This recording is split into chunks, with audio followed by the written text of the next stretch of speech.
Nous allons essayer d'entrer un petit peu dans les détails de notre nouveau outil Webpack, plutôt encore, qui va faire une surcouche de Webpack.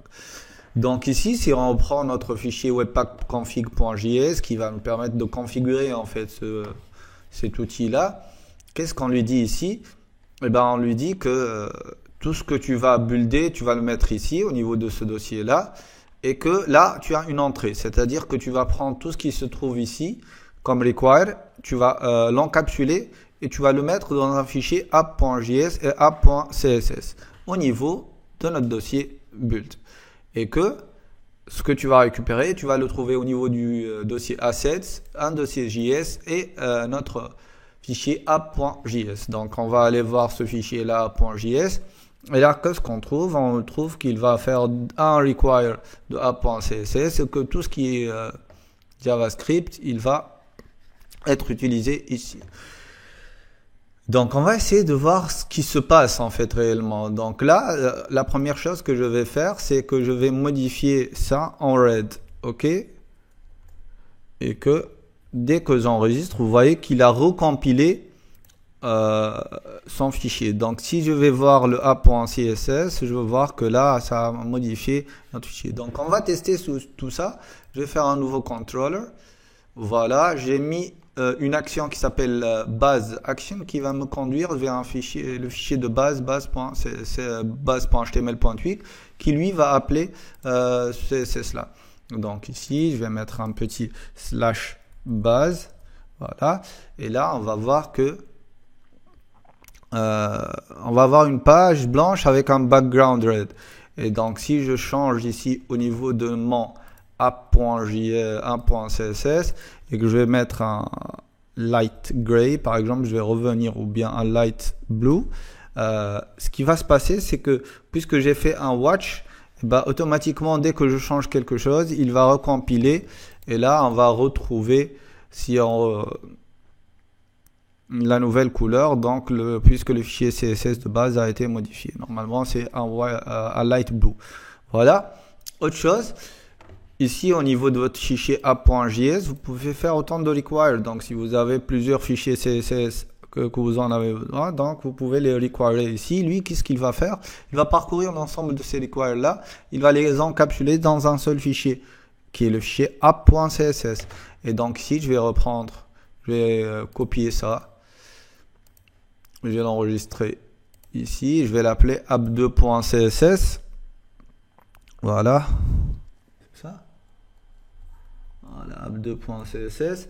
Et là, je vais juste dire que je vais avoir un font family et je vais prendre Garamond parce que j'aime bien ce font là. Et donc, vous voyez qu'au niveau du app.css, eh ben, qu'est-ce qu'il a fait? Eh ben, il a encapsulé tout ça. Donc là, si j'ajoute de l'écriture au niveau de mon fichier ici, donc bonjour, on va voir que notre bonjour là, eh ben, elle va être avec du Garamond tout simplement.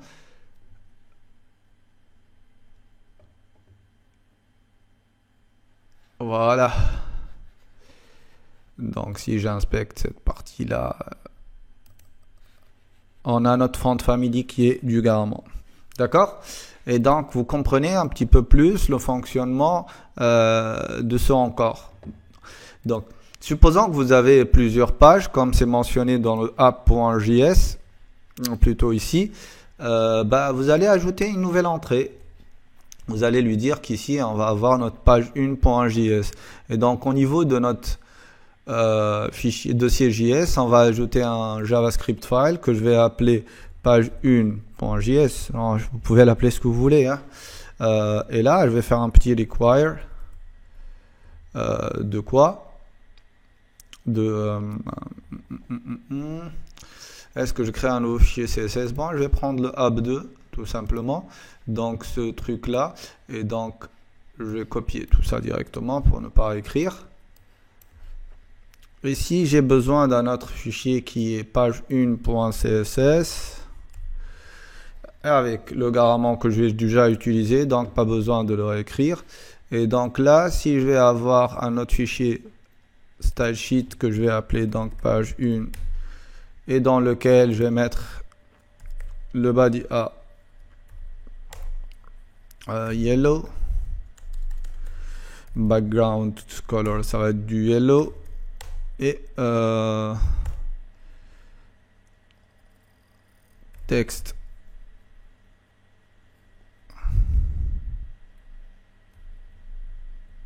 Il n'y a pas de text color, un truc comme ça. Non, il n'y a pas.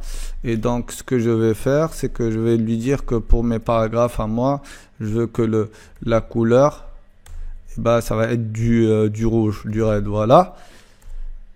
Très bien. Et donc, je vais créer ma page 1. Donc, je vais directement... Je vais pas trop me perdre de temps à créer des pages au niveau du bundle. Je vais aller directement ici, créer une page. Page 1.html.tweak. Voilà. Yes. Et je vais étendre. Je vais rien étendre. Ah si. CTRL Z. Je vais faire un petit extend de mon base.html.tweak. Et au niveau du bloc style sheets, je vais aller appeler un petit link. Et là, je vais lui dire d'utiliser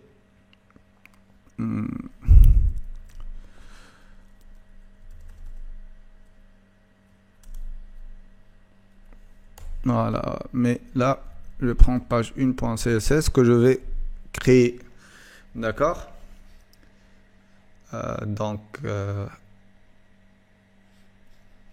Voilà. Il me reste à aller reprendre tout ça. Voilà. Et là, ça va être page 1 action. Et je vais aller appeler page 1 qui se trouve sur le dossier default. Voilà. Et là, page 1. Voilà. Et donc, est-ce que j'ai modifié mon fichier webpack.config.js? Voilà. On a ajouté une nouvelle entrée. Et donc là, je vais runner encore ça. Ce qu'il va faire, lui, c'est que voilà, il va créer la page 1.css, page 1.js. Et si je vais aller accéder à mon page 1, ma route page 1, et ben je vais avoir du texte en garament rouge sur un fond jaune.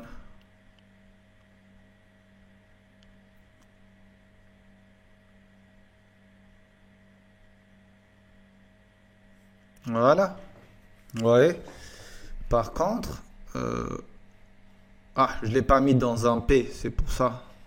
Donc, si je reprends mon code de la page 1.html et que je lui dis que je veux avoir un block body qui va contenir un petit paragraphe.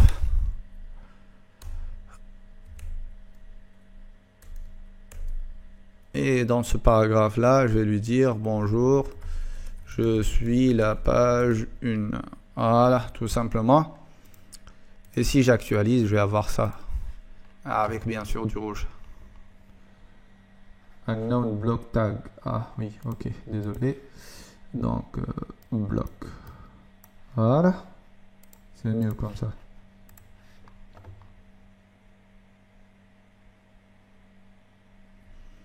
Là, ça devrait marcher. Voilà. Et donc, vous voyez que vous pouvez avoir autant d'entrées que vous voulez et ça dépendra de vous en fait et de votre application. Donc, ce qu'on va essayer de faire après, c'est d'intégrer Vue.js et voir que à chaque page, on va avoir besoin de notre entrée qui va correspondre à notre fichier Vue qui va gérer cette page-là. Et ça va nous faciliter énormément le travail parce que ça va nous donner la possibilité d'utiliser le ECMAScript. Donc, ça va être beaucoup plus facile pour nous de le faire. Voilà.